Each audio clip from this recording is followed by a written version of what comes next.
point about political philosophy is entwined with economic philosophy. Basically, it's the I guess you call it the discussion and the formation of different types in which a country, different ways the country can be run politically and economically, as an absolute monarchy or a republic, representative democracy, or a tyranny or a dictatorship, whatever. And within that you have things like capitalism versus communism, socialism, and whatever else. So those come under, obviously come under economic philosophy. Also under political philosophy you'd have the philosophy of who is sovereign, the nation or the individual. Individual, that would be libertarianism. And on what basis are decisions made, rational or emotional? Things were rational, and we had a small state-ish until around a century ago, until after the Second World War. Things started to change. The state pension was introduced. There was what's called poor relief and not so much an OAP pension. Before all this was introduced, courtesy of workhouses, taxes were raised in the parish, and tithes were raised in the parish to look after the needy and the poor and whatever else. It was not done at the individual parish level rather than what we now understand to be at the state level, courtesy of the DWP. So that's how it used to be done. Then it started to be formalised at state level by David Lloyd George with the introduction of the what is now the state pension. Then through national insurance, and then things was done in the name of fairness.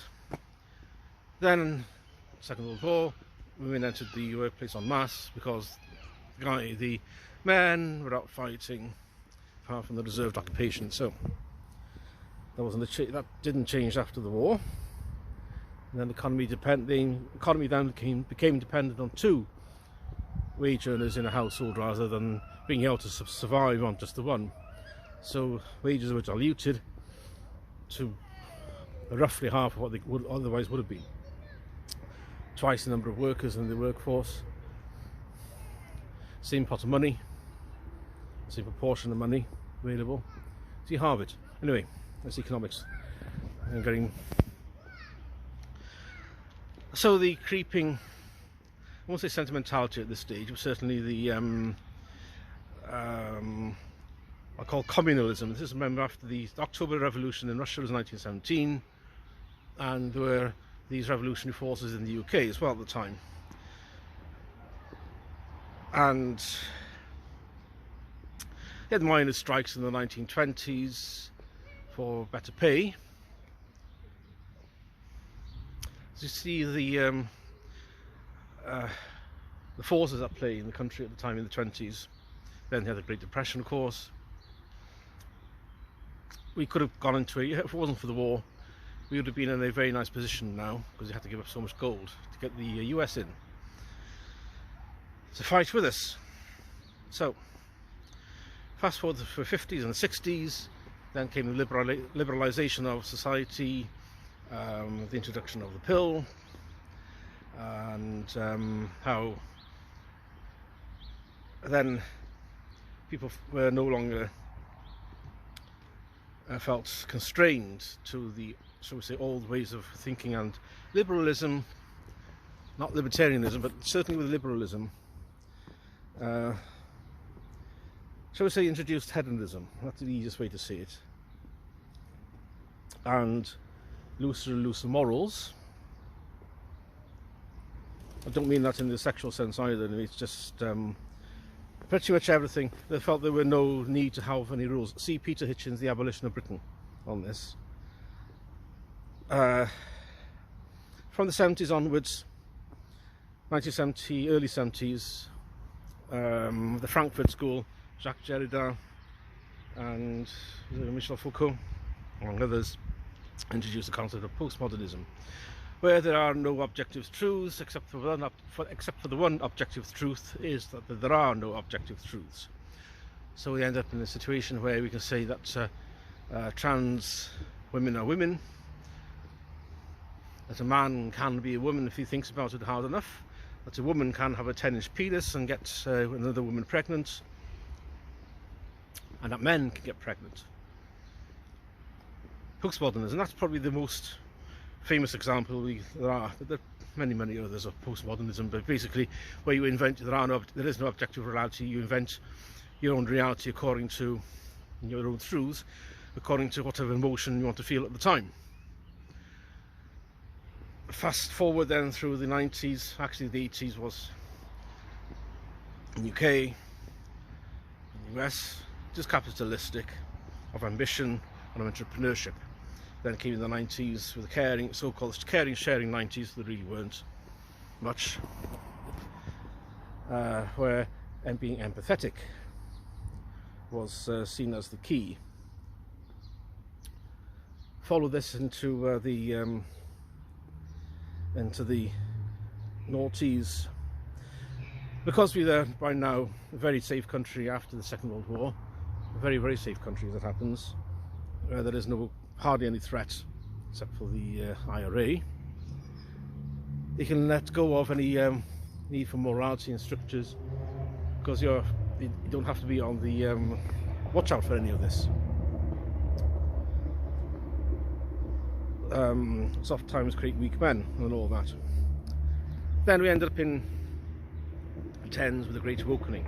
And by this time in 2010, Theodore Dalrymple, Dr. Anthony Daniels, as I've spoken about, he published Spoiled Rotten, where he talks about the toxic cult of sentimentality, where appeasing people's feelings and pandering to their emotions and making them feel you're not unkind to them, has been going on for many years since, and obviously in the last 15 years after they published that, it's got infinitely worse. And what Professor Gadsad calls the toxic sentimentality. Sorry, suicidal empathy. There's actually a homicidal empathy as well. We're now finally seeing a reversal of all this, aren't we, since Donald Trump got elected. DEI schemes have been thrown away. So it's the unwokening, the politics of sentimentality, of identity politics, the politics of emotion and emotional reasoning, actually the culture of emotional reasoning over cognitive reasoning, has been thrown away, because it's so much part of people's identity to be kind, to do no harm, to place somebody's feelings above everything else. That's coming to an end.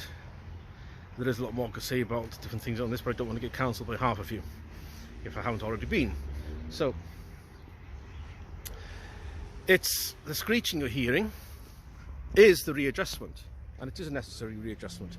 It's like necessarily treating your wound with a bit of vinegar to kill off any nasties in there, for example, or salt water. Salt water probably a better example.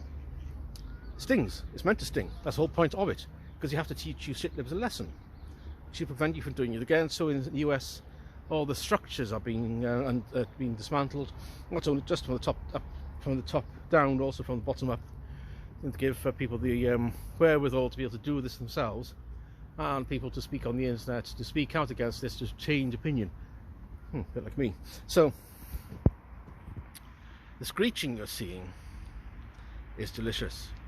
It's absolutely delicious. The end of the pandering to people's emotions, and the end of the politics of the culture of emotional reason, emotional incontinence, and pandering to people's feelings, and not offending them, and not being unkind, and not holding accountability. Remember, accountability isn't hate. Isn't hate. I know it's very popular to think it is hate, but no, it's not hate. In no way. And that's what hurts. Accountability hurts, especially when done from a cognitive reasoning perspective.